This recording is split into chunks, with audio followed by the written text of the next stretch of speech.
As Heather mentioned, the Library Publishing Coalition started as a 2-year project to design and build a membership association for library publishers and a community of practice around library publishing. We're now going strong in our 3rd year and actually poised to expand our membership internationally as of this July. So I wanted to talk today just as a starting point, thinking about the idea of Liblisher or Pubrary, and thinking about Liblishers and Pubrarians, the people who are actually working in this field. And so thought that would be a good starting point for some of the questions that we'll discuss later on, just giving you an idea of what the 21st century Liblisher looks like.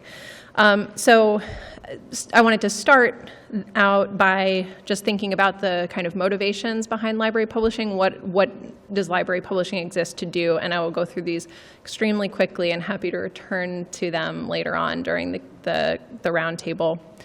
So library publishers exist to provide alternatives to commercial scholarly publishers for a variety of reasons, whether that's allowing authors to retain more of their rights, or whether it's publishing niche works that don't have a commercial market. Publishing work that doesn't fit elsewhere, so again, that kind of very niche content that may appeal to a very small subfield of academics, or is in a format that doesn't have traditional publication streams. Libraries were early proponents of data publication and thinking about how we publish data sets alongside research. They exist to complement existing campus publishing operations, such as a university press, and kind of offer a spectrum model of services, which you'll hear about more, I think, from Charles and in his slides. And then finally, to serve campus teaching and learning goals, many libraries are actually involving their undergraduate and graduate students in the production of library-published journals and other types of content. And so they see this as tying directly into their mission to further the information literacy of their students.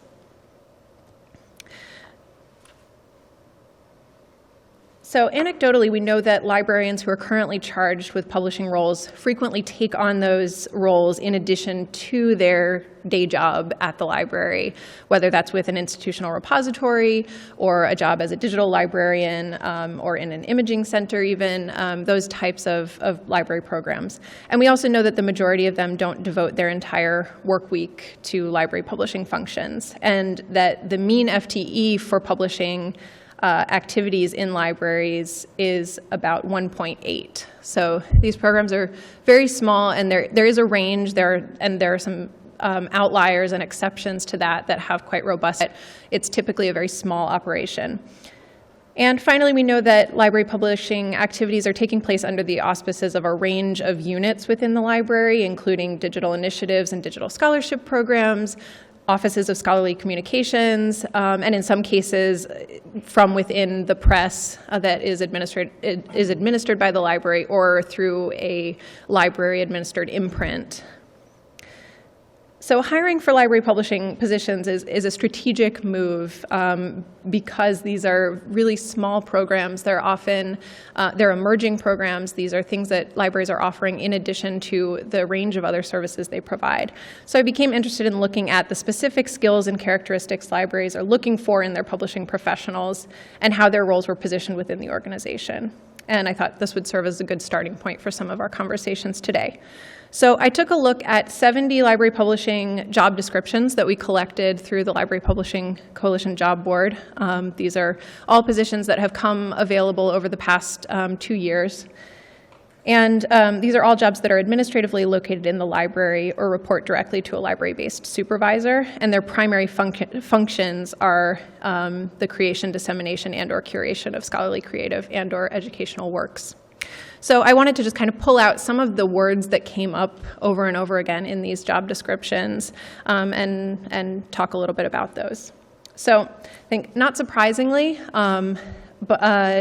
that digital appears, the word digital appears in many of these job titles, but it was the single most frequent word in the job descriptions. Across these 70 job descriptions, it appeared 468 times.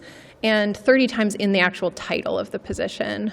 So about almost half of these positions have the word digital actually in the title.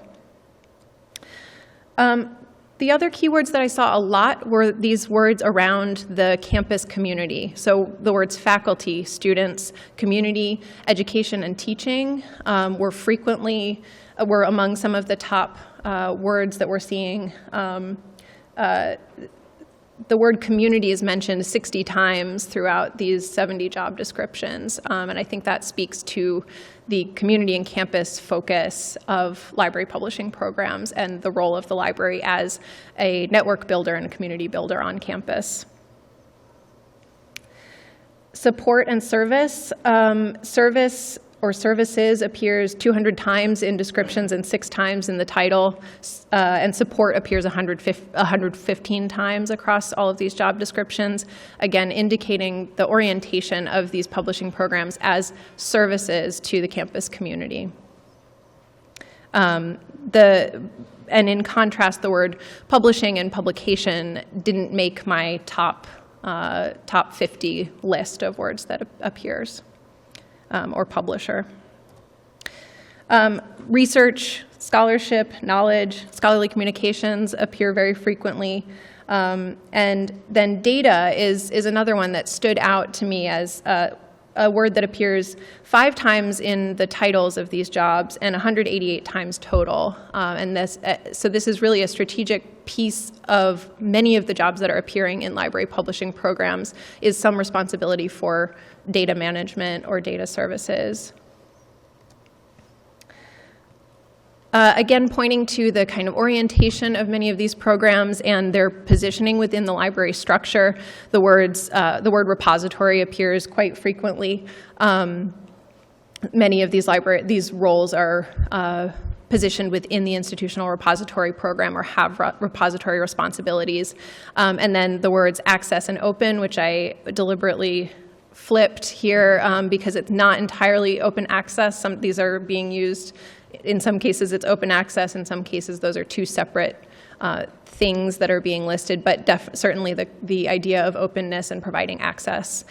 And then collections is another one that kind of jumped out at me as an interesting way in which libraries are continuing to describe their publishing programs, again, where service and support appear and publisher, publishing, publication don't. Collections is appearing. So again, just some food for thought about what that indicates. And then finally, one of the interesting things I found that the specific functions of these positions are clearly varying widely because the specific skills and expressed, the kind of skills that are listed out here, metadata, copyright, standards, and systems, appear fairly infrequently relative to the more descriptive characteristics and values that are being described in the position descriptions.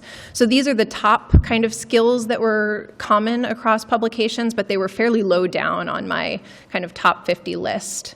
And so I hope that gives you kind of an idea of who the 21st century Liblisher might be, and I look forward to talking more.